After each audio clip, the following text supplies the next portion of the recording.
कहते हैं कातिल कितना भी सातिर क्यों ना हो, पुलिस के हाथ एक दिन न एक दिन लग ही जाता है।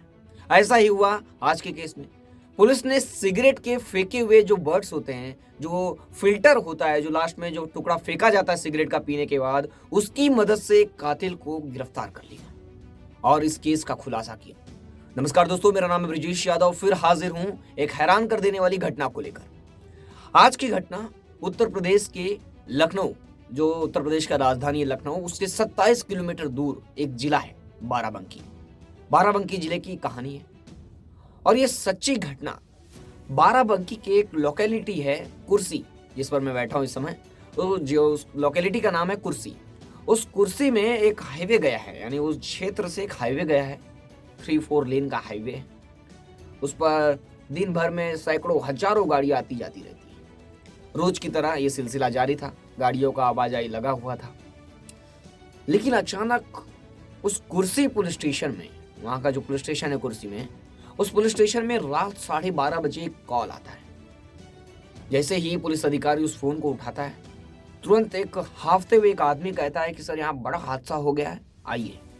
तुरंत पुलिस वहां घटनास्थल पर पहुंचती है, क्योंकि रात के समय हाईवे का लोकेशन और हादसा होना, यानी पुलिस सोचती है कुछ एक्सीडेंट हुआ, कुछ बड़ा कुछ हुआ। तो पुलिस घबराई हुई, पुलिस की पूरी टीम वहां घटनास्थल पर पहुंचती है।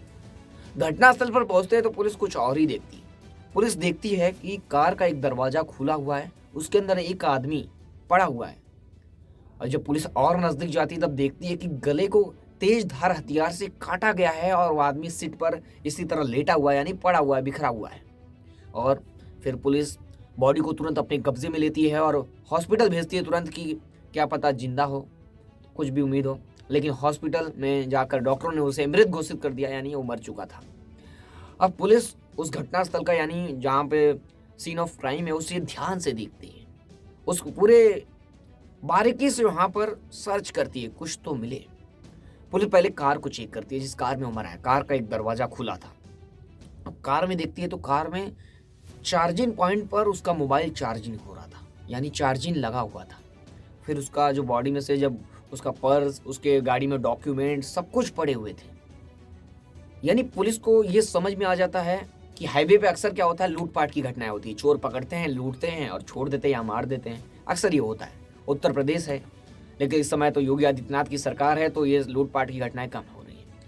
लेकिन पुलिस को लगा, ये देख कर ये पूरा घटना, कि मोबाइल यहीं पर है, पैसे यहीं पर है, पर्स यहीं पर है, डॉक्यूमेंट्स यहीं पर है, कार यहीं पर है, यानी लूटपाट की मकसद से इसका हत्या नहीं की गई है। ये मर्डर है और किसी और कारणवश के ये मर्डर किया गया है। पुलिस ये अच्छे समझ जाती है कि किसी और वजह से, और काफी सातिर है जिसने मर्डर किया है, कुछ सबूत भी नहीं छोड़ा है।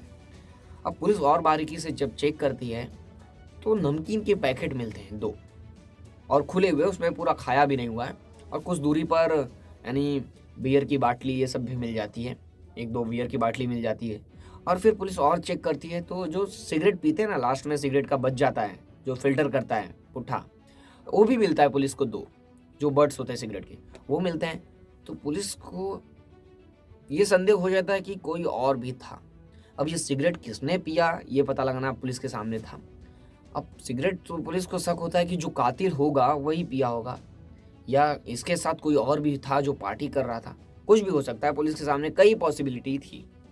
अब पुलिस क्या करती है, अब आरटीओ से मदद लेती है, कार का जो नंबर है वो देती है और डॉक्यूमेंट से वेरीफाई करने की कोशिश करती है कि जो आदमी मरा है ये है कौन। ये पता लगे पहले कि आदमी जो मरा है वो है कौन। तो पुलिस किसी तरह पता करती है इसकी पहचान। तो पता चलता है जो मृतक है, जो मरा है, उसका नाम है अतुल पांडे।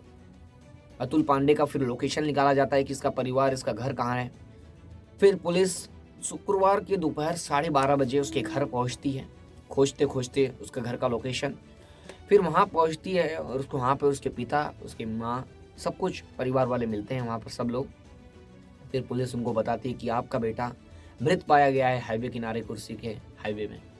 तो पुलिस, तो परिवार में रोना धोना, एक हड़कंप बच जाता है कि एक बेटा चला गया। फिर पुलिस पूछताछ करती है कि अतुल करता क्या था। तो बताते हैं कि रियल एस्टेट में, मतलब रियल एस्टेट का काम करता था, प्रॉपर्टी लेना देना ये सब करता था, काफ़ी अच्छा काम था इसका। अब पुलिस को ये बात पता चल जाती है कि रियल एस्टेट है, तो वो पिता से पूछताछ करती है। पिता का नाम दिलीप पांडे था। उनसे पूछताछ करती है कि बेटे की किसी से दुश्मनी है या किसी से झगड़ा हुआ, किसी पे आपको शक है कि कौन ऐसा कर सकता है। तो पिता 4 लोगों का नाम बताते हैं कि 4 लोग कर सकते हैं ऐसा। अब पुलिस अब इस केस में आप लोगों से पूछताछ करती है, जो अतुल के फ्रेंड सर्कल में लोग हैं जिस पर शक है, सारे लोगों से पूछताछ करती है, लेकिन पुलिस को कुछ पता नहीं चलता क्योंकि 1-2 हफ्तों से पुलिस का यानी अतुल से किसी का कांटेक्ट हुआ नहीं था। और ना अब तब तक एक खबर आ जाती है कि जो अतुल की मोबाइल है वो भी खुल जाती है। अब पुलिस सीडीआर निकालती है बाकायदा, सब कुछ तो पता चल जाता है कि जिस पे शक है उन लोगों का तो हाथ नहीं है। अब पुलिस करे तो करे क्या, कातिलों तक कैसे पहुंचे पुलिस? पुलिस के सामने एक बहुत बड़ा चैलेंज था ये, क्योंकि कातिलों को पकड़ने के लिए पुलिस के पास कुछ नहीं था। अब जो वहाँ पर एविडेंस के रूप में जो भी चीज़ मिला है, सिगरेट के जो वर्ड्स हैं, नमकीन है, बॉटली है, उससे कैसे पता करेगा कि कौन था, क्या था? एक तो हाईवे के सुनसान किनारे पर जाकर उसे मारा है, तो पुलिस के सामने एक बहुत बड़ा चैलेंज था पकड़ना कि कौन मारा है इसे, क्योंकि कुछ सबूत नहीं था। अब पुलिस दिमाग लगाती है। अब पुलिस क्या करती है, पुलिस के सामने एक बहुत बड़ा चैलेंज सामने आ चुका था। पुलिस क्या करती है, सीसीटीवी खंगालना शुरू करती है। जहाँ पर मर्डर हुआ उसके आसपास तो सीसीटीवी है नहीं। अब गाड़ी हाईवे से आ रही है तो कहीं गाड़ी किसी हाईवे कैमरे, किसी सिग्नल के कैमरे में कैद हुई होगी। तो पुलिस जाती है, हाईवे जहाँ से स्टार्ट हो रहा है, जहाँ जहाँ से मोड़ है, जहाँ से ज्वाइन हुआ है हाईवे, जहाँ से गाड़ियाँ एंटर कर सकती है हाईवे पे, वहाँ के सारे सीसीटीवी खंगालती है। लगातार 2-3 दिनों तक पुलिस सारे सीसीटीवी खंगालती है, तब जाकर ये कार मिल जाती है। कार मिलती है। अब पुलिस क्या करती है, कार को ट्रेस करती है कि कार कहाँ जा रही है, यानी पूरे कैमरे को जैसे जैसे पॉइंट चेंज हो रहा है, लोकेशन चेंज हो रहा है, जैसे जैसे जगह, तो उस जगह जगह कैमरे चेक करती है, तो कार दिखती है। अब कार में पुलिस एक और कैमरे को अच्छे से जूम करके देखती है, तो कार में अतुल जो गाड़ी चला रहा है उसके बाजू में कोई और भी बैठा है। लेकिन क्या होता है कि सीसीटीवी में क्लियर फेस नहीं दिखता है, तो वही हुआ इसमें भी। दो फेस क्लियर नहीं था और रात का समय भी था, तो फेस क्लियर नहीं दिख रहा है। ये समझ में आ रहा था शर्ट से कि अतुल बैठा है, लेकिन बाजू वाला कौन है ये नहीं पता चल रहा था। अब पुलिस कैसे आइडेंटिफाई करेगी कि कौन है? अब पुलिस जब ध्यान से देखती तो गाड़ी के अंदर 2 ही लोग थे, और परिवार वाले कहते हैं कि 4 लोग ने मारा। तो पुलिस के जो सामने जांच चल रही है, इन्वेस्टिगेशन चल रही है, और परिवार जो कह रहा है, यानी काफ़ी डिफरेंस था, काफ़ी बातें अलग थी। पुलिस किसी और दिशा में जा रही थी। अब पुलिस क्या करती है, किसी तरह मोबाइल जो मिला था उसकी कार में उसे खोलती है, तो उसके अंदर एक नंबर मिलता है। नंबर था उसके एक दोस्त का, विवेक वर्मा नाम था। विवेक वर्मा से लास्ट बार बात हुई थी अतुल पांडे की, ये पता चलता है मोबाइल नंबर से। अब पुलिस पूछताछ करती है परिवार वालों से कि विवेक कौन है। विवेक वर्मा बताती है कि अच्छा दोस्त है। अब पुलिस के माथा घूम जाता है, यानी पुलिस का दिमाग चकरा जाता है कि एक दोस्त जो कार में बैठा हुआ है, अगर किसी ने विवेक का यानी किसी ने अतुल का मर्डर करने आया तो विवेक यानी उसका दोस्त जो साथ में है उसने रोका क्यों नहीं? और वो है कहाँ अभी? और दोस्त है तो दोस्त जरूर रोकता, और या अभी तक नहीं रोकता, या भाग गया, फरार हो गया, वो बच गया है, तो अभी तक पुलिस स्टेशन में आकर पुलिस को इन्फॉर्म भी करना चाहिए। तो विवेक है कहाँ? तो विवेक की तरफ शक की सुई घूमती है और विवेक को पुलिस खोजती है, मुखबिरों को एक्टिव करती है, और मुखबिरों को एक्टिव करने के बाद सूचना मिलती है और पुलिस तुरंत विवेक को अरेस्ट कर लेती है। काफ़ी मशक्कत के काफ़ी घंटों के बाद विवेक को अरेस्ट करने में कामयाब हो जाती है पुलिस, और विवेक से फिर पूछताछ शुरू करती है। विवेक के साथ लास्ट बार कार में तू दिख रहा है सीसीटीवी में। पुलिस सीधा सवाल जवाब शुरू करती है और कड़ाके से पूछताछ करने के बाद आखिर में विवेक टूट जाता है और पूरी कहानी बताता है।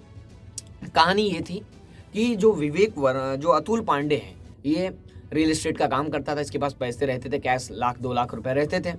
अब विवेक वर्मा की बहन की शादी थी। अब शादी में बड़ा भाई है तो काफ़ी व्यस्त था अपनी बहन की शादी में, तो उसे पैसे की ज़रूरत पड़ी, लगभग 1 लाख रुपए चाहिए था। लेकिन ये बोल रहा था अतुल को कि 60,000 रुपये दे दो, मुझे काम है। अतुल इसे रिक्वेस्ट करने पे, और बहन की शादी है तो दोस्त भी है, तो 60,000 रुपये दे देता है। 60,000 रुपये देने के बाद कुछ महीने बीतते हैं। उसके बाद अतुल पैसे मांगने शुरू करता है विवेक से।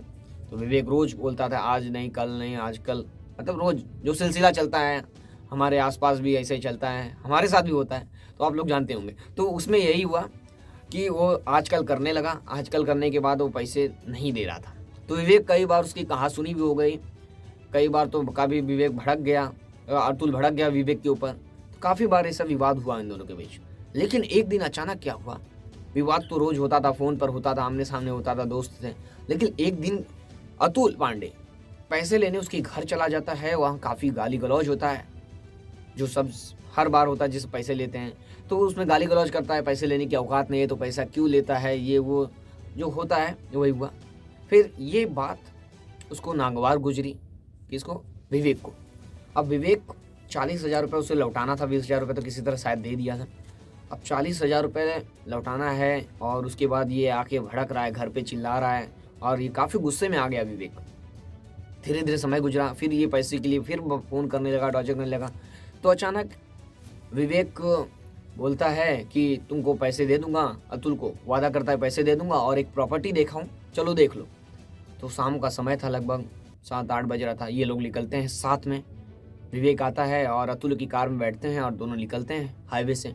हाईवे जाते हैं तो पहले लोग क्या करते हैं, सोचते हैं पार्टी कर लेते हैं। तो ये लोग अपना नमकीन ये वो सब लेते हैं और बियर की बाटली सब लेते हैं। उसके बाद बाकायदा बैठते हैं कार में और जाते हैं हाईवे के एक सुनसान जगह पर, सोचते हैं पार्टी कर लें। तो पहले लोग चखना खोलते हैं, खाते हैं और बियर पीते हैं। और फिर धीरे धीरे जब बियर पीने के बाद जो अतुल है वो मतलब कि होश में नहीं होता है। क्या होता है कि वो दारू पीने के बाद होश में नहीं था बाकायदा। और जो ये इसका सेंस काम कर रहा था, यानी विवेक इतना नहीं पिया था, ये इसका दिमाग काम कर रहा था इसको क्या करना है। ये अलग मकसद से आया था उस 40,000 रुपये के लिए। फिर ये क्या करता है, फ़ायदा उठाता है, कार में ही एक तेज़ धार चाकू से उसकी गला रेत देता है और जगह पर ही उसके दोस्त अतुल की मौत हो जाती है। उसे तड़पता छोड़ वहाँ से भाग जाता है। अब केस में ये भी पता चला है कि जो चाकू है नॉर्मल चाकू नहीं है, जिस चाकू से इसने गला काटा, ये चाकू बाकायदा मेघालय से लाया गया है और मच्छी काटने वाला चाकू है। अब चाकू मर्डर करने के लिए लाया ये नहीं पता है, वो किसी और चीज़ के लिए, यानी अच्छा चीज़ उसके लगी होगी, कहीं भी मेघालय घूमने गया होगा तो क्या पता लाया होगा। लेकिन वार इससे किया है मेघालय के मच्छी काटने वाले चाकू से, काफ़ी यूनिक चाकू है वो। उससे इसने गला रेत कर उसको तड़पता हुआ छोड़कर वहाँ से भाग गया। अब मकसद ये था कि उसे 40,000 रुपये नहीं देने पड़ेंगे और बेइज्जती का बदला लेना। इस तरह की घटना पर आपकी क्या राय है, कमेंट करके जरूर बताएं। फिर मिलूंगा एक नई कहानी और एक नए केस के साथ। तब तक लिए जय हिंद, सावधान रहें, सतर्क रहें। फिर मिलूंगा एक नए केस के साथ।